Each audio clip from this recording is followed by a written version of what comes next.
You are now tuned in to Go Time Dolphins with Charlie Touche and Kadeem Simmons, the Miami Dolphins podcast that's for the fans and by the fans. Gotta make them lose their mind when it's your time. And it's show time. Going all out when it's go time. I ain't wasting no time. Gotta make them lose their mind when it's show time. Cause it's your time. Lay it on the line when it's go time. Don't waste no time.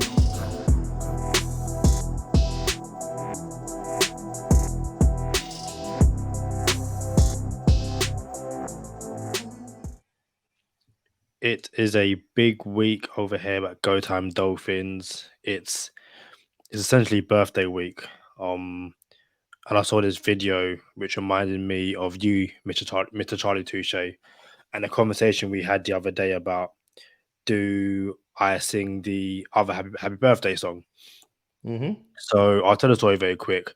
It's this video on social media of this little kid, and I would assume he's in preschool. For those in the UK, we call it nursery, but he must be about 4 or 5, and his classmates and teacher are singing happy birthday to him, and they get to the end of the happy birthday song, and happy birthday there, all that kind of stuff, and the kid's kind of just standing there, and he's like, sing the other song, and the teacher's like, oh, it's like, how old are you? And like, no, the other song. And like, you can't see anyone else in the video apart from this one kid standing there. And she's like, the teacher's like, I don't know what you mean. And he kind of goes, happy, and then kind of stops like he's too embarrassed. And you can tell no one else knows what he's on about. But right there, I knew he's clearly part of a family who sings a Stevie Wonder happy birthday song. And I'm sure when it's your birthday in a few days, you will get the traditional happy birthday song and then what some people call like the seasoned happy birthday Stevie Wonder song. But it's Charlie Touche. How are you?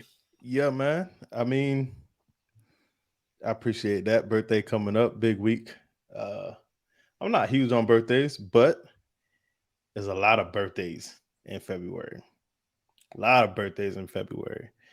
Big Boy from Outkast, Jordan Simmons, the voice of the Go Time Dolphins podcast, Scarface, the rapper. Who else we got? Mine. Shout out to Charlie Touche. You know what I'm saying?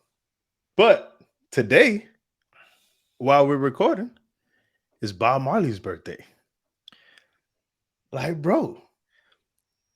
It's funny you say that. So just before we went live, I'm watching a video from my friend Crystal Davis. She has a YouTube channel based around Jamaican football, both men and women's team. And on Bob Marley's birthday, Jamaica released this new home and away kit. And the away kit is like this black/brown kit, very similar to the Ajax shirt you have. But the Ajax shirt is a million times better. And everyone, like, me being Jamaican, everyone's looking at the shirt going, why did Adidas get the Bob Marley shirt and Jamaica get the doo-doo brown shirt? Like, it makes no sense whatsoever. So my friend was just saying, you released this kit on Bob Marley's birthday, and there's no Bob Marley inspiration behind it, but Ajax got the Bob Marley inspiration kit. So happy birthday to Bob Marley. You know what's crazy, Kadeem? I almost wore my Ajax jersey today. Like on the way, obviously, for those of us who watch the YouTube version, I'm not where I usually am when I record. And on my way to this microphone, I'm like, should I rock the Tua shirt that I got on? Or should I rock the Ajax jersey because it's Bob Marley's birthday? All right. But I didn't, so I blew it. Bro, it's Go Time Dolphins, the Miami Dolphins podcast that goes not only across the pond, but across the world. I'm your boy, Charlie Touche. I got my co-host, Kadeem Simmons, with me. It's always for the fans and by the fans. Your favorite podcast. Kadeem, real quick, off the top, what's your go-to karaoke song? Like I if this was a contest, karaoke song, like you know what? I think I could win it. $1 million contest. If I was going to take a shot, this would be my karaoke song. What song is that for you? I've never done karaoke before, so I wouldn't know what my go-to karaoke song would be. Growing up as a teenager with my school friends, you ever heard of or played the game SingStar on that PlayStation or Xbox? Or Nah. so it's essentially, you know, a singing game, essentially karaoke. And my favorite song on, I think, like SingStar 2 on the PlayStation 2 was a song called Stop by Jamelia. She's a UK artist. If I had to pick a ah, I don't even know. Might be something by like Pharrell, or a song like produced by Pharrell, given that I know so many of those kind of songs. I generally don't have a go-to karaoke song. As the show progresses, I will think of one. I go, "Do you know what? That's the song I'm doing." But what's yours? That's wild, Kadeem. Mine happens to be a Bob Marley song, actually. I mean, it just is it aligned perfectly since it's Bob Marley's birthday. My karaoke song's Three Little Birds. Yeah, You know what I'm saying? yeah. Or ooh yeah, we're jamming. You know what I'm saying? But nah, I can't even rock the jamming. But Three Little Birds is my karaoke song. I got a couple more. We're gonna keep the show moving. Maybe we'll bring them up later on into the show, man. But woo, Kadeem Simmons is back, and we got some catching up to do on Go Time Dolphins. Chris Grier, general manager of the Miami Dolphins, and head coach Mike McDaniel had their end of the season or postseason presser and basically state of the Miami Dolphins. What to expect, what not to expect. What did you think of the season? What did you think the season missed, right? And I want to say the first question, maybe second question. Well, the first question was on Byron Jones, was over Byron Jones. And the second question was, do you think this season was a success? For you, Kadeem, before we give the Chris Grier answer, do you think the season was a success? Given the circumstances, yes. The Dolphins made the playoffs. I think at the start of the season, everyone was said playoffs would be a successful season. I think when you take into the account the amount of injuries and the fact that the Dolphins, finished the season and played a playoff game with their QB3, it's even more of a successful season.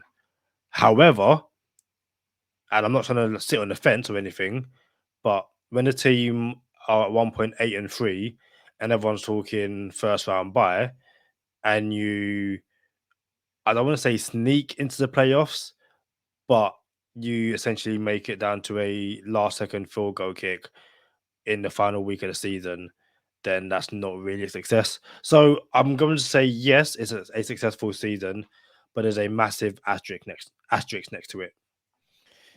Yeah. So Chris Grier said, you know, he said the safest GM politically correct answer you could come up with, which I appreciated. Like, I mean, yeah, basically, this is paraphrasing. He basically said, I guess it's a success. But at the end of the day, only one team is really successful at the end of the season. It's the team that comes home with the Lombardi trophy. So he also did say, yeah, so it was a success, but it was not satisfying. You know what I'm saying? And I appreciated that answer from him because I feel him. It wasn't satisfying at all. But we had some successes, I guess, or some such successful windows or things that we can build on in this season. Back to the first question that he asked, or what that was asked, was about Byron Jones. And Chris Grier said, Byron tried real hard to get back, but just couldn't do it. And everyone was hopeful that he could, but he just couldn't do it. What did you make of that, Kadeem? I think that's the GM answer, and that's the answer you give when you probably don't want to throw anyone under the bus. And Chris Greer sitting there with his, as a GM, as someone who is being respectful and serious. I'm sure, but we're not Chris Greer. We are, Kadeem and Charlie on our YouTube show, and I think if Chris Greer was in our shoes in a YouTube show and could say what he felt, he'd probably say the complete opposite to what he said to the public and the rest of the media. So listen, fair play to trying to say Byron Jones, try to help us out or try to play all that kind of stuff. But let's be honest. Obviously, we don't know how hurt Byron Jones was at any part during the season. But you couldn't tell me we couldn't get one snap out of you, especially when I believe there was a week early on in the season where people saw Byron Jones like warming up, even like before the game. It's like, oh, Byron Jones is out here running. Byron Jones might return soon. So if at one point you're on the field running, you can't tell me we couldn't get one snap out of you. So that's my thoughts on Byron Jones, and I guess somewhat of what Chris Greer said about him, I guess. It's funny you said that because I remember there was a point of the season where Byron Jones was still limping, and we were under the impression, well, this man's still limping. We might not get him no time soon. So it depends on what time these eyewitness accounts happen. But yeah, I don't love it. And going back to what I said last episode, either Byron Jones was good enough to come back and he didn't, and now I can't trust him because of that. So we have to move on from him, or he legitimately was hurt that whole time and couldn't come back. And I have to move on because I have to move on from him because of that. So the writing is on the wall. Another quote that Kadeem can't mess up. You can't mess that one up. The writing is on the wall. You just messed it up. But I got it. Writing's on the wall for Byron Jones. He's going to be gone, according to Charlie Touche. But one of Kadeem's quotes, that's the nail in the head of the coffin. That's it. I think, like, given the amount of injuries the Dolphins had this season, like, Byron Jones never made it back onto IR, did he? I'm pretty sure he kind of came off it, but at no point did they put him back on IR, which kind of, and again, I know you don't like the comparison, but I made a comparison to Will Fuller, where it's kind of like, it's getting to a point where this injury, which you're going to come back from at any point now, and you're done for the season. Like, it made no sense with Will Fuller. It makes no sense to Byron Jones. Like, if the two scenarios you gave, if Byron Jones was legit hurt, I believe Mike McDaniel would have said, you know what, shutting him down, IR, we'll go again next season. The fact that it didn't get there, and I also think if that did happen, I'm not trying to discredit for what you said, but we would have heard about it. Someone would have got the scoop. By the way, yeah, Byron Jones is done. Like, he needs another surgery, or he needs X, Y, and Z. Byron Jones got to the point where he was just the person you don't speak about, even though you really, really want to. Well, I'm pretty sure people who listen to this podcast know we got sources. So we have a few sources here on this podcast. We're never going to out any of our sources. But one of our sources said, Terran Armstead is going to get shut down. Like, he's going to get shut down. He's going on IR. There's no way he could continue. And he had several injuries. Terran Armstead never got shut down. Just continued, played through it all the way up to the last game of the season. So that was one of our sources who was just sure about it. Like, he's not going to make it. He's walking around like Frankenstein, like a human operation. You know what I'm saying? But he made it. So I'm pretty sure, and I don't think we needed a source to tell us about Byron Jones, but I'm pretty sure it was the same thing with Byron Jones. Like, yeah, I got to imagine he's going to come back. It's week 1. He was supposed to be ready for week 1, and he wasn't. So you would think by week 12, not going on IR, something's going to happen, but it never did. So it's beyond me, Kadeem. It's beyond our sources. It's who knows. You know what I'm saying? So I get it, but it's unfortunate because I can't trust. I can't trust it at all. Yeah, not at all, and I agree. Like, I think it's like post June 1st, the Dolphins can get rid, and the cap casualty isn't too bad. So I would expect it to happen then, and not any time before then. So something that I want to say a large part of the football community assumed or thought we knew was that if you have a concussion or multiple concussions, you're more susceptible to having more. You know what I'm saying? So, or you're concussion prone suddenly. And I think, and I don't even want to say I think me and you, Kadeem, actually said that on this podcast too. Like, yo, that was common knowledge, is what we thought. Again, is what we thought. So Chris Grier was asked about, how do you feel about Tua having multiple concussions, and with the idea that he's more likely to have more because of it. And Chris Grier said, talking to our doctors and the NFLPA's doctors, that's not a true statement. There's no evidence to support that if you have multiple concussions, you're more likely to have more concussions or more success. That's a hard one for me, boy. Like, I got my gold teeth in right now. I ain't wear gold teeth in like 15 years. But you know what I'm saying? You're more likely to have more concussions. So with that information, Kadeem, because I'm pretty sure a lot of that really raised a couple eyebrows for a lot of people. Like, oh, so that's not true.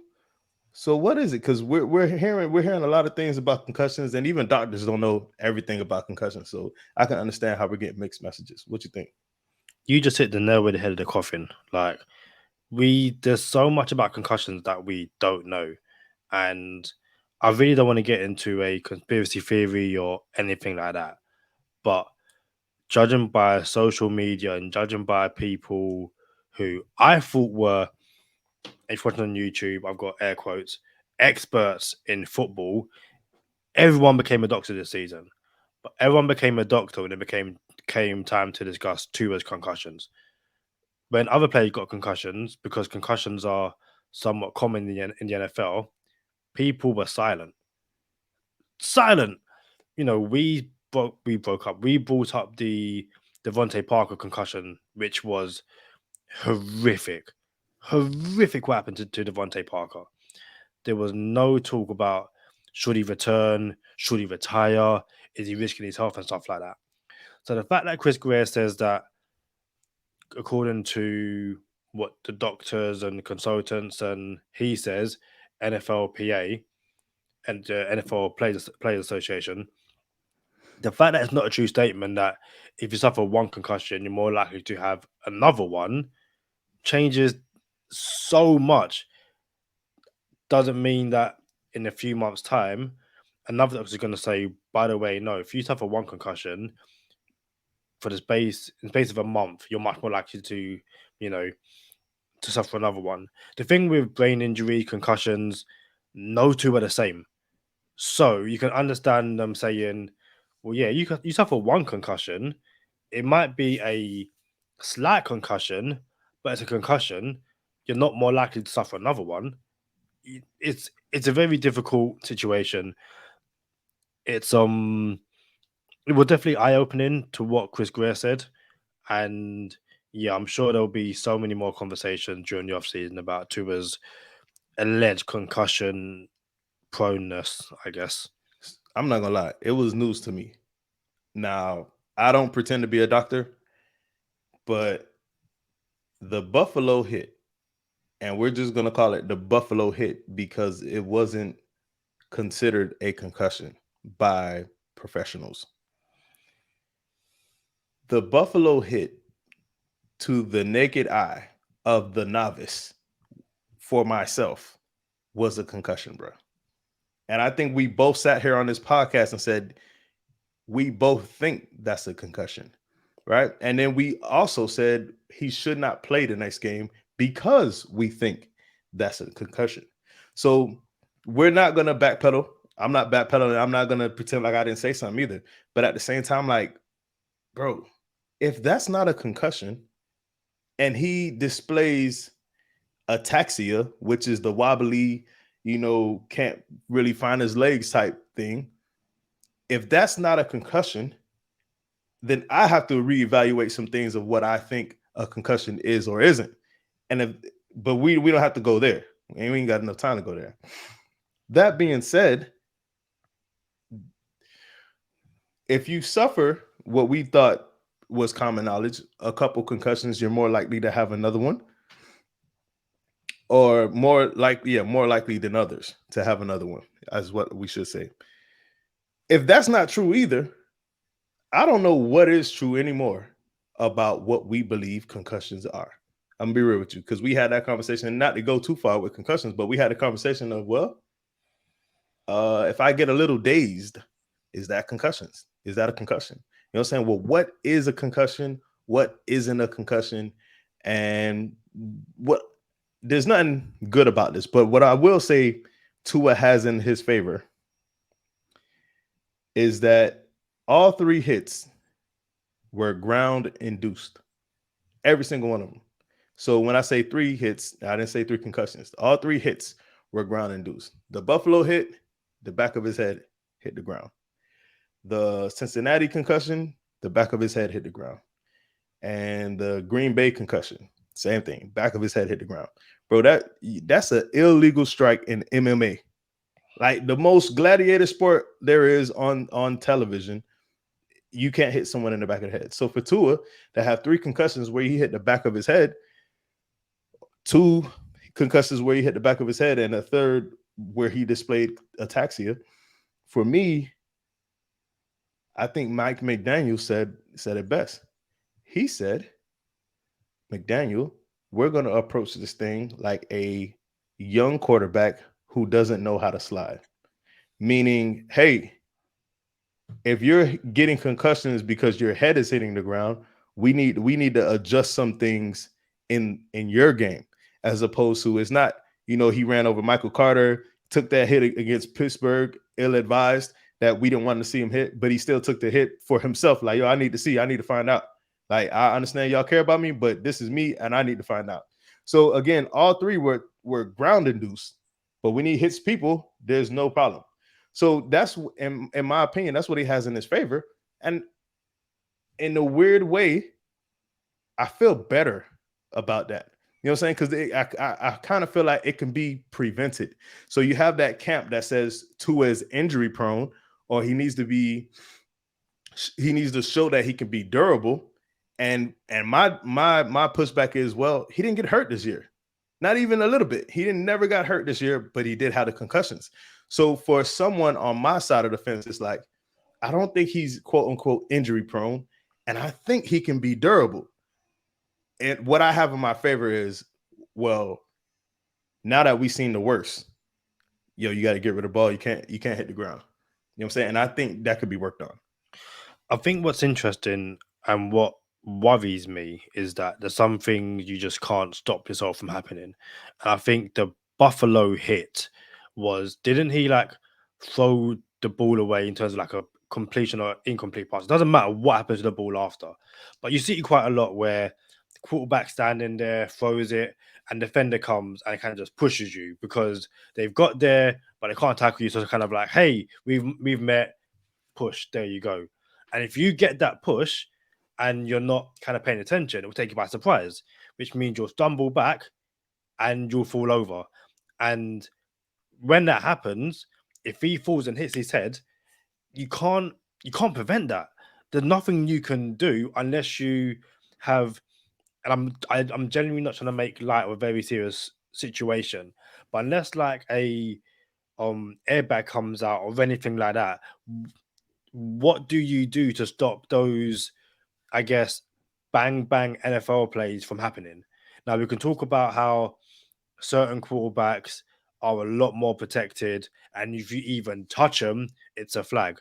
The issue is that Tua's going to get touched. You give him the best O-line in the whole NFL, he's going to get touched. He's going to fall on his back, and his head's going to sometimes, I guess, ricochet, collision. I can't think, whiplash. There will be whiplash in certain situations. You're going to hit the back of his head on the turf.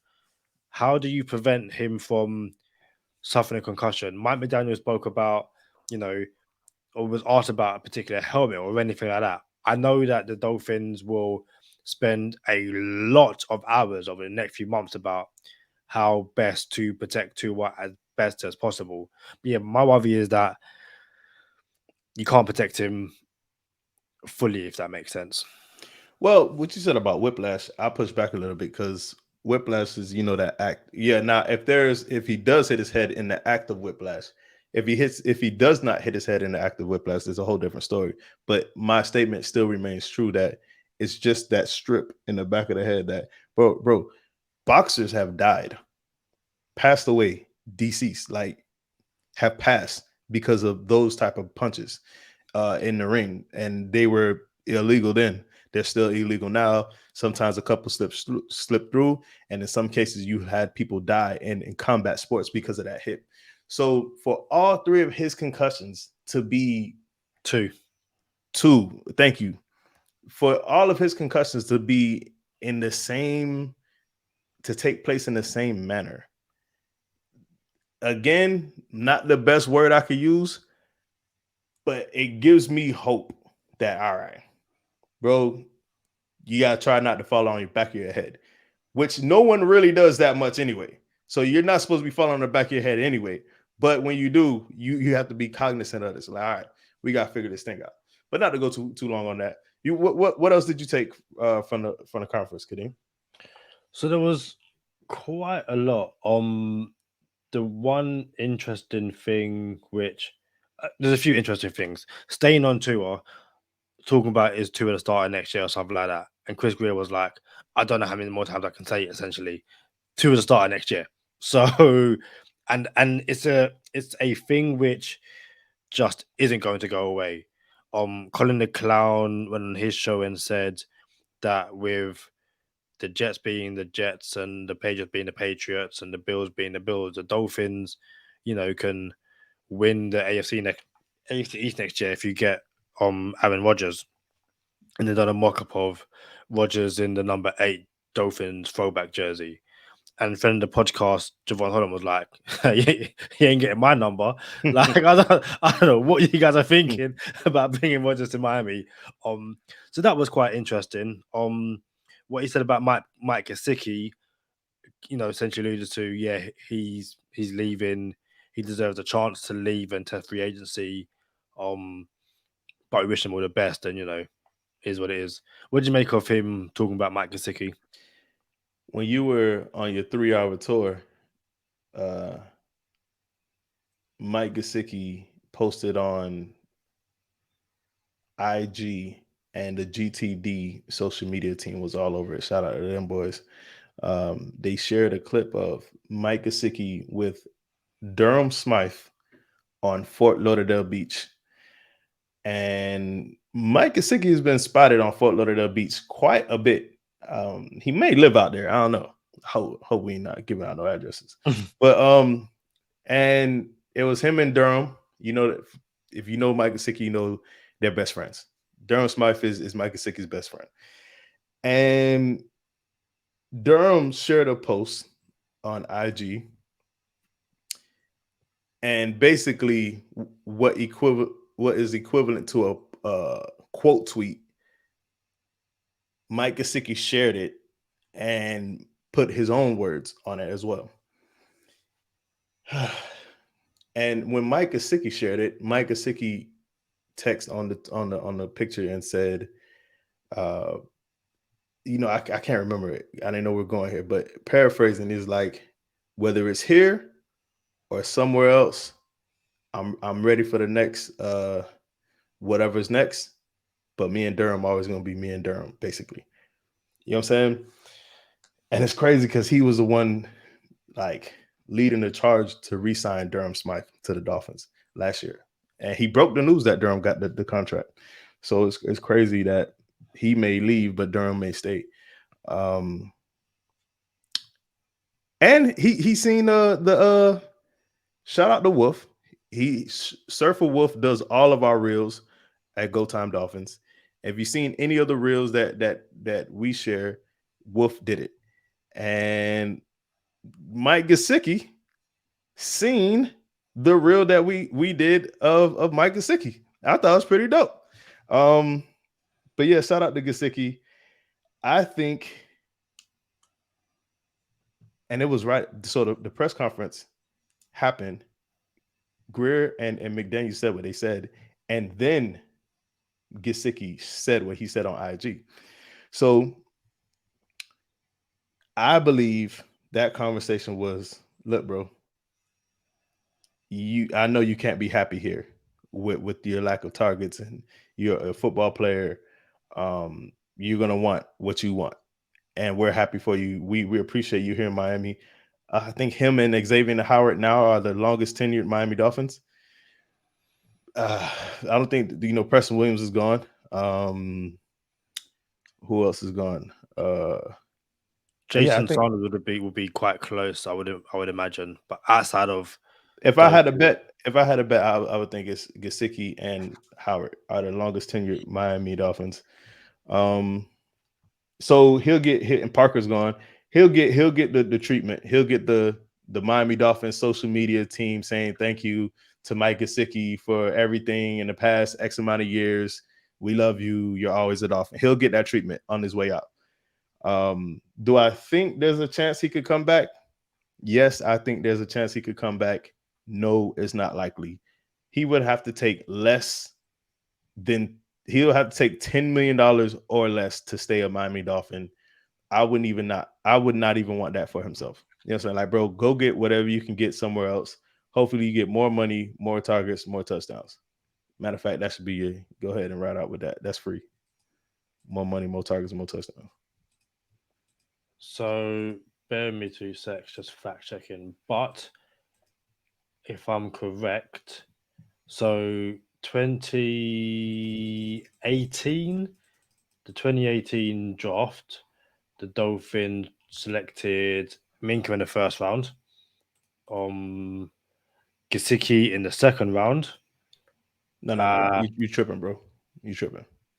How about Gesicki 2018? 2018, yes. Mike Gesicki was drafted 2018. Yes, I'm looking at it right now.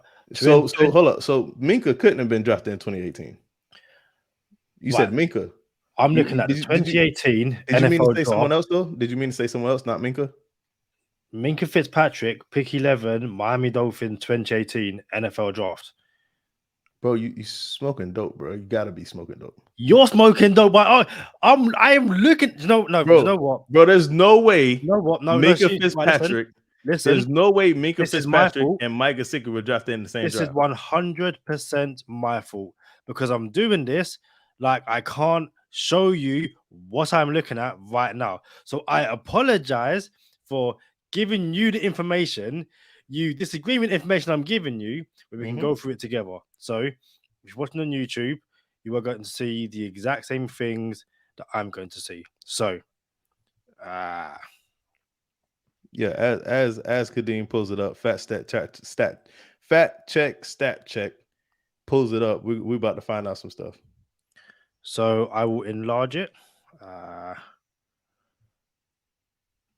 But as you can see, Minka Fitzpatrick, pick 11. You see that, right? Mm-hmm. We then go to the second round. Second round, pick 10 in the 2018 draft. Who's that? I see who it is. Okay, cool. So could I continue the point I was making before you told me I was wrong, argued with me that I was wrong when I can't say I was right. I had to use the internet to get that information. So the internet was right. And yeah. Bro, so hold on. So Minka Fitzpatrick was here on Adam Gase last season. Yeah. And then Flores inherited Minka, and then Minka left because it was Flores. And then he was like, oh, the Dolphins are never going to be good. Basically. Yeah. So Mike Gesicki's second year. Dang, I guess you are right, bro. But again, we had the discussion with Hayes as well. Yeah. So I knew Minka played with Hayes, and then I was like, it just seemed as if Mike Gesicki was here before Minka Fitzpatrick. And also, everyone listening, everyone watching, I'm pretty sure I'm not the only one that thought Mike Gesicki and Minka Fitzpatrick came to the Dolphins at the same time. It just feels like Mike Gesicki was a Dolphin way before Minka Fitzpatrick. It feels like that. It does it not feel like that? Sometimes time kind of just blends into one. But yeah, again, I asked Hayes about Mike Gesicki being a rookie when he was there, along with Minka and stuff like that. And Hayes kind of didn't speak about Gesicki, chose to speak about Minka, but obviously that would make sense because they play on the same side of the ball. So yeah, but and go ahead. No, you're saying. No, I was gonna say, and to wrap it up, Xavier Howard was drafted in 2016. Yeah, and Mike Gesicki was drafted in 2018. So he is one of the longest tenured Miami Dolphins. But the point I guess that statement don't even make sense. But the point I was also making was that Gesicki drafted 2018, Jerome Baker drafted 2018, as is Jason Sanders and Durham Smythe. So in terms of longest tenured Miami Dolphins, Xavier Howard is probably the longest because he was 2016. And then the 18 draft class. Which is Gesicki, Jerome Baker, Durham Smythe, and Jason Sanders. So we don't have nobody from the 17 draft class left on the Miami Dolphins. I will double check that right now, but wouldn't surprise me if they've all gone. Before I read them out, who do you think? Who do you remember from the 2017? Oh snap! Wow. Okay. If I had to guess who was on the 2017 draft class, off the top, I would probably say Kenyon Drake was probably in the 2017 draft class. Since he's not on this team no more, I would also say, I thought Kenyon Drake and Devontae Parker came in the exact same draft class. So I might as well. What? I don't know, bro. I'm lost right now. So let's see what we got. Enlighten us. So first round pick 22. Oh, was that Devontae Parker? Charles Harris. Wow. So that's you know what? This is the draft where I thought Gesicki was at. No, so it's Charles Harris the first round. We could have taken TJ Watt. And we could have took Dalvin Cook. Yep. Second round is Raekwon McMillan. I have a Raekwon McMillan jersey. So is this not the Leonte Carew draft too? Third round is Tankersley. Tankersley. Yep. Fifth round, Isaiah Asiata. Hey, a little quick story about Isaiah Asiata. I said we were going to draft him in the fifth round because he was a swing lineman. I like, he's going to fit the Dolphins scheme. We're going to pick him up. He's probably going to go in the fifth round. This is pre-Go Time Dolphins podcast, pre-Two Shades 24, and these picks are the reason why LB's like, bro, you gotta start getting receipts for this. You need to make a podcast. Is he not now a police officer? I don't know, but he wasn't he was too small to do everything. You know what I'm saying? Yeah. Let me quickly double check if he is or not agile enough to do everything, I should say. Yeah, former American football guard. I think he went to University of Utah. He did. Joined Buffalo in 2019, retired. I think isn't that Isaac Asiata, not Isaiah? You're right, it is Alex, sorry. Yeah. And he's now a police officer, which I remember when he retired and became a police officer. But that same draft class, round 5, Devon Godshaw, round 6, Vincent Taylor, and round 7, Isaiah Ford. So then, there's not a single Dolphins player from the 2017 draft class. And then just to round it up, 2016 is the most legendary draft class in Dolphins history. Charlie, why is that? Legendary? I mean, that's the one Xavier Howard was in. I don't know. You tell me. Round 1, pick 13. Pick 13. round Round one. 1, 2016. Pick 13. I got that right now, bro. We celebrate his day every season. Oh, it is. That's your boy. That's the statue. The dog we need a statue of. Laramie Tunsil. Yeah. So Laramie Tunsil, round 1, correct. Xavier Howard, round 2. Kenyon Drake, round 3. There we go. Wow. Now, Levante Carew, round and we 3 traded as up. well. We traded up for Leonte Crew. Yep. Round 6. Any guesses? Round 6, 2016. Give me a clue. Wide receiver. Round 6, 2016. Celebrated on Go Time Dolphins as well. Round 6, Jakeem Grant. Wide receiver 1, Jakeem Grant. Hey. Pick round 6, Jordan Lucas. Round 7, Brandon Doty. And then also in round 7, Thomas Duarte.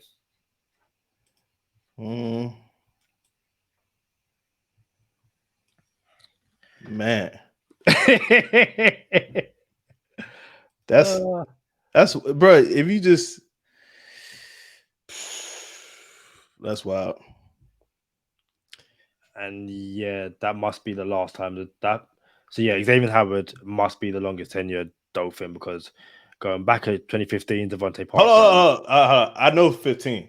Devontae Parker, because I thought he was somewhere in here.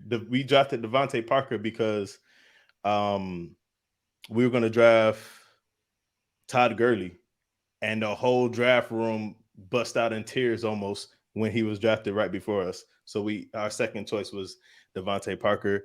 Tony Lippett was the last pick of that class for the Miami Dolphins. We just brought up Tony Lippett on the last episode.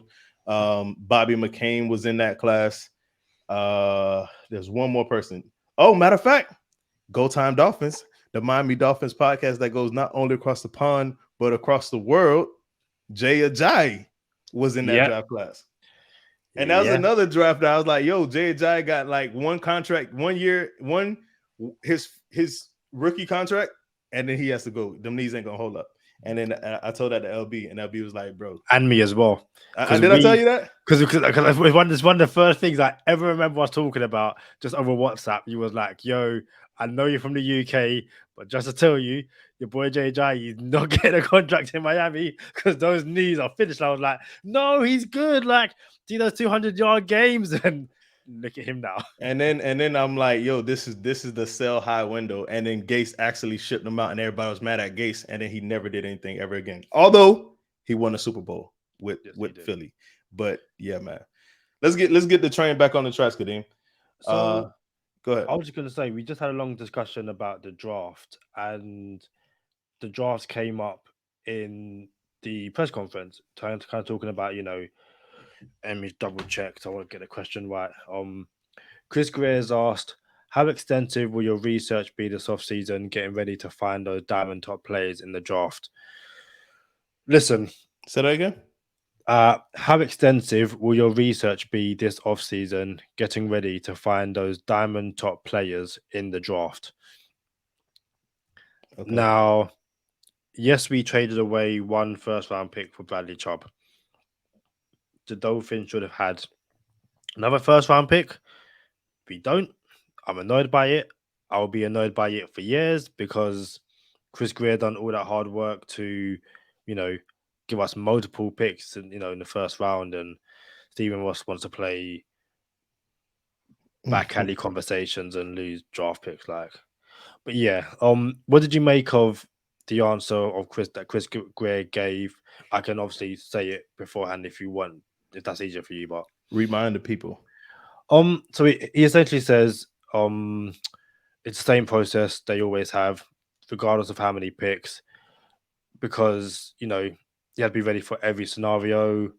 I said our guys are at All-Star games last week, they're at All-Star games now. They said, they'll jump into the middle of the process over the next couple of weeks with the East West Shrine Bowl,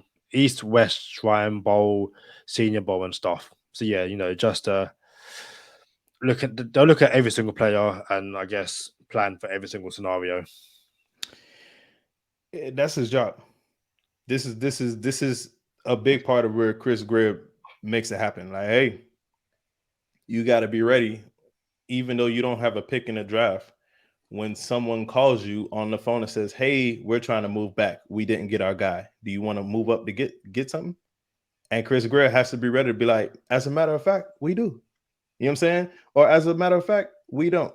So you're picking in late in the second round this year, and maybe you don't get your guy late in the second round, and you didn't have a first round draft pick, and then you say, "Well, now I got to move this second round pick because I don't like what we see here, and I'm moving it back." Who knows? So you have to be ready for everything. I feel him on that. There's no cutting corners in the offseason for a GM. And what you said about Bradley Chubb, and I remember you were on the podcast and you said, did you know the Dolphins had, I want to say, like 15 sacks before Bradley Chubb came, and then we had 25 sacks after Bradley Chubb came. Not 10 more, but 25 more sacks after Bradley Chubb came. Excuse me. And Chris Grier said the Dolphins, after crunching the numbers, the analytical team had the Dolphins were top 10 in 6 of the 12 metrics used to evaluate defense post Bradley Chubb trade. So obviously they were not top 10 before Bradley Chubb was traded, but after he was traded to the Dolphins, they became top 10 in 6 of the 12 metrics used to measure, the analytics of defense. So I understand people want to see sack record. I know it's sexy. Chicks love the long ball. They just want to see the home runs. But that's not what Bradley Chubb gave us. He didn't give us 22 sacks. You know what I'm saying? I'm just saying, like, he still made the defense better. Yeah, and Mike McDaniel kind of added as well, you have to do your due diligence, because an example he gave was, that's you get players like Kader Kohu. They didn't try and find a corner that will start for them, but they done their homework, brought in Kader Kohu. The way injuries, panned out, Kohu plays a significant role throughout the season, essentially puts himself in pencil at least as CB2 at the start, heading into next season, which no one would have imagined, when he was brought into the building during the preseason process, when True Williams was having a great preseason. And yeah, the Dolphins, don't pick until late in round 2, but you can only imagine they'll make sure that there's not a single player that they don't, do their homework on, because players fall every single year. Do you remember? I know you remember. Saying remember is quite stupid of me. But hold on. I remember when we used to sit. Hey, I'm just saying, it's Bob Marley's birthday. I had to get that in there. Let's go. Go ahead. But yeah, the Tua draft, and the player who was mocked to the Dolphins at pick 18, it was like was it like Josh Jones or something? Well, yeah, it was the tackle that went to the Cardinals in like the 4th round. Yeah, maybe 6th round. He fell. He fell. It was like the 3rd round, but I remember it was like every single mock draft had this guy at 18. It was like shoo in. The Dolphins are gonna take this player. Obviously, they took friend the podcast Austin Jackson. Jones fell to the 3rd round. It's like, now again, that's mocked compared to what happens, in the draft and stuff like that. But that's a reality. There will be guys who will be mocked in the 1st round, have an amazing pre-draft process, but if you don't do your homework and that person falls, you could miss out on a particular talent. So yeah, the Dolphins will look at every single player, even if they are projected to go, in the 1st round. Because again, we saw with the last draft, there wasn't a single quarterback taken until like the 3rd round. Guys fall all the time. Or if someone starts falling and you ain't do your homework, you can just call Charlie Touche and be like, "Hey, bro, this guy's falling. What do you think about him?" And I'll give. Let's see if we can get Chris Greer on the phone. Hold on. No, I ain't gonna call him this time. Nah, I called him the last time, but no. Listen, there's a couple people we just brought up. So you mentioned Austin Jackson. Dang, my phone ringing, but I thought we talked Chris Greer up, boy. Hold on. It's cool. I can take over. Nah, you good. Yeah. You good. I just I had to answer that phone like when important people call. But it wasn't Chris Greer. So listen, can you imagine? We mentioned Trill Williams. Can you imagine if Trill Williams had the season that Cater Kohu had? You know what I'm saying? Because Trill Williams was supposed to be. Well, I'm gonna be fair. Let me be very clear. No one was supposed to be Cater Kohu. Dog has to get all of his credit, give him all of his flowers. Dog stepped up and took advantage of the opportunity. You're gonna get paid big time, young man. That's what's up. But can you imagine if Trill Williams would have made that leap the way Cater Kohu made that leap, and then we wouldn't be talking about none of this. It would be Byron Jones who? You know what I'm saying? Like we got Trill Williams starting, we got Cater Kohu starting in the slot, and we got what's left of Xavier Howard. You know what I'm saying? So yeah, it's unfortunate the way Trill went down. And transparency, Go Time Dolphins was supposed to have an interview with Trill Williams this time last year. I've never brought up on a podcast because we never did. We never did. It's one of those subjects where whenever I see him tweet, I'm just like, oh, dude, what could have been? What could have been, bro? But it's never brought up because it's everything happens for a reason, and yeah. So we were supposed to have Trill Williams on the show. He still rock with us. We still rock with him. We kind of don't call him friend of the podcast. Yeah, hopefully we could get that thing working. You know what I'm saying? But you also mentioned Austin Jackson. Chris Grier and Mike McDaniel brought up Austin Jackson, and it was like they talked so highly about Austin Jackson before the season started. Like, we seen him in practice. We're looking forward to him playing, seeing him play. He looked great in before the season started, and then he went out in the first game. So the way they were talking about it, Kadeem, if they do not go get a right tackle, it's because they wholeheartedly believe in Austin Jackson, friend of the podcast. So yeah, if they don't go get a right tackle, it's because they believe in Austin Jackson, and it would not shock me if they don't get a right tackle because of the way they were talking about friend of the podcast, Austin Jackson. But I think to add to that is if they don't get a left guard, it's because the way they speak about Liam Eichenberg. Now, I don't have a Touche's 24 or like a Simmons 6 or a Simmons 60, anything like that. But I said on the podcast before that draft, I take Liam Eichenberg and I play my tackle. That's something I said. Now, there's a reason why I don't get spoke about as a potential GM for the future, because I'd be out of a job very quickly, and it is what it is. I remember when Liam Eichenberg got hurt, and I remember kind of us talking about, or me saying in particular, that I didn't think Liam Eichenberg was that bad. Like, I was watching Dolphins games, as they were happening, and I was sitting there going, oh, Liam Eichenberg isn't embarrassing. He's not the source of our problem, so it can't be that bad. And then you kind of watch things back and you see his PFF grade, and it's like, am I missing something watching Liam Eichenberg play? Yeah. Liam Eichenberg obviously went down injured, and he came back, and I said in a previous podcast, the way he played post-injury, if you're being kind to him, you can put it down to, rust from recovering from injury. But the way the Dolphins talk about him and Austin Jackson is that they'll both be here next year and they'll both be starters. Does that worry you at all? No, it doesn't worry me because I trust them. I trust the process. I trust whatever Grier and McDaniel. Bro, these are millionaires. These are professionals, and Chris Grier and Mike McDaniel, and these are people who want to win.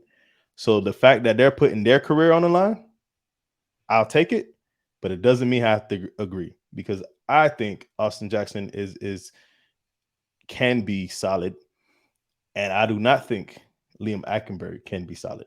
So it's for them to say that about both of them, Eichenberg and Jackson. I'm like, that's 50%. That's failing. You know what I'm saying? So I think they're going to be right about one, but I don't think it's going to be Eichenberg. So I to answer your question, it does concern me. What doesn't concern me is the salary cap, because Chris Grier laughed at it when he was asked about it.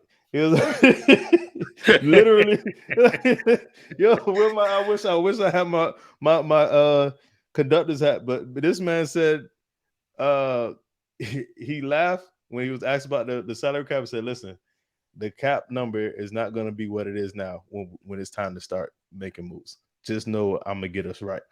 I put that last part in, just know I'm going to get us right. But that's what he said. He said the cap number is not going to be what it's going to be a month from now. And I trust Chris Grier. Like, for everyone who doesn't like Chris Grier, what y'all can't say is he's not a capologist. The man does his thing with the cap. He is a capologist, and I trust him when it comes to cap. I trust him when it comes to getting out of contracts and putting people in the contracts. And I also trust him when it comes to deals, like when it's time for trades, all that. But, when it comes to the most important draft of the Dolphins franchise, he laid an egg. And he didn't lay an egg, but his batting average was not as good as we would have liked it to be. So, yeah, man. Y'all know what time it is. Stay positive. Test negative. For Kadeem Simmons, I'm Charlie Touche.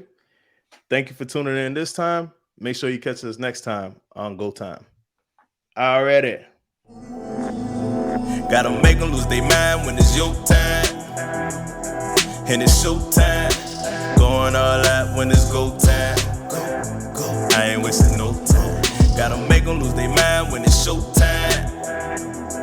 Cause it's your time. Lay it on the line when it's go time. Don't waste no time. Gotta make them lose their mind when it's your time. And it's show time. Going all out when it's go time. I ain't wasting no time. It was so much to cover, Kadeem. 6:30 in the morning. Mike McDaniel is talking to Chris Grier in Chris Grier's office, just chopping it up, and they see something in the distance outside the window on the practice field, and they can't really make it out. And they're like, what is that out there? It's 6:30 in the morning. For those of us who are born and raised in Miami, Florida, what can possibly be on the practice field at 6:30 in the morning? Unlikely to be any animals. It's not like, we live in the city. It's not like you have some crazy stuff running around on the practice field. So they turn on the lights. So very, very quickly, 6:45 p.m. I said, You said morning. I thought it was 6:45 a.m. Nah, p.m. Was it? Yeah, I'm looking at it right. All right, we'll tell the story. You say you're looking at it? Yeah. Are you looking at notes or are you looking at the transcript? I'm looking at the transcript. Okay, all right, my bad. I guess it was 6. That's twice in one episode now. But I've been looking at the factual information. All right, my bad. I was about to say, because 6:30 is top of the morning. Like, and I still put it. But anyway, 6:35 p.m.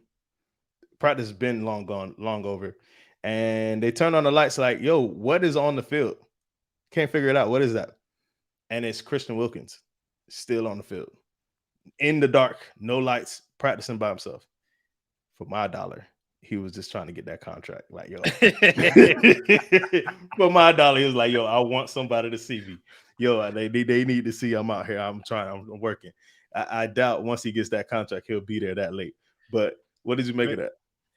So before I get into that, you ever been in those situations when you're younger, living at home, and your mum goes out somewhere, and she's like, before I come home, make sure the dishes is washed or the chicken's at the freezer or whatever. And like, yeah, I'll do it. And you get to playing your video games or doing whatever you're doing, and you're sitting there and you hear like the car pull back in the drive or like the key in the door, you're just like, Oh, and you know you're in the biggest trouble because those dishes have not been touched. The chicken's in the freezer. You can imagine Christian Wilkins is there just going, he can just looking at the window going, they're still there, they're still there. Okay, we quickly rush out, do some pad work, all that kind of stuff. Like, are they watching? They're watching? Yeah, I'm doing my pad work, doing my vips, all that kind of stuff. No, listen, I've long been a extend Christian Wilkins by any means necessary on this podcast. Chris Grier essentially, I want to say, alluded to Christian Wilkins getting a extension, and I believe when we do our, how do your Dolphins create cap space episode, essentially. So 2 secs. One day I'm gonna get that mute button. Hold on. This guy. Nah, I can't hear you, Kadeem, because you hit the mute button. Very good, Junior Grasshopper. I need to do my keyboard shortcuts and stuff like that. But when we do that episode, I believe if the Dolphins extend Christian Wilkins, his salary cap number will go down. So, Chris Grier was asked, how big of a priority is it getting done? And Grier essentially said, yeah, he's worked hard for us on and off the field. He's, yeah, he'll get his contract. So fair play to Christian Wilkins for his play this season. Obviously named captain this season, and I look forward to him getting an extension, which in my opinion is well deserved. Yeah, he'll get the extension. He's playing out of his mind. He's that dude. He's been balling the past 2 years. You gave him some help, and he showed up. He's what we hoped he would be. But he don't get the sacks, so the average viewer is like, what does he do for us? Like, that's not what time it is. Didn't he set like a league record for tackles this year? I don't know that to be factual. I will double check that because I can. Christian Wilkins. So yeah, Christian Wilkins set a record for tackles in the NFL. I will double check the number because I don't want to get it wrong. Why can't things make it easier? Yeah, Christian Wilkins has 92 combined tackles this year, breaking the previous record of 89. Mark Wilkins shared when he reached it in 2021. So, listen, fair play to the guy. He's made stops, and yeah, like you said, it might not be all sacks, but Christian Wilkins shows up when he needs to. Fair play to him, bro. There was so much to cover on this episode, and in that conference that it was so much. And I didn't know. I knew Chris Grier's brother was the general manager for a hockey team. Did you know that, Kadeem? Yes, I did. So I couldn't say the team though. I don't want to say the Rangers, but maybe Rangers.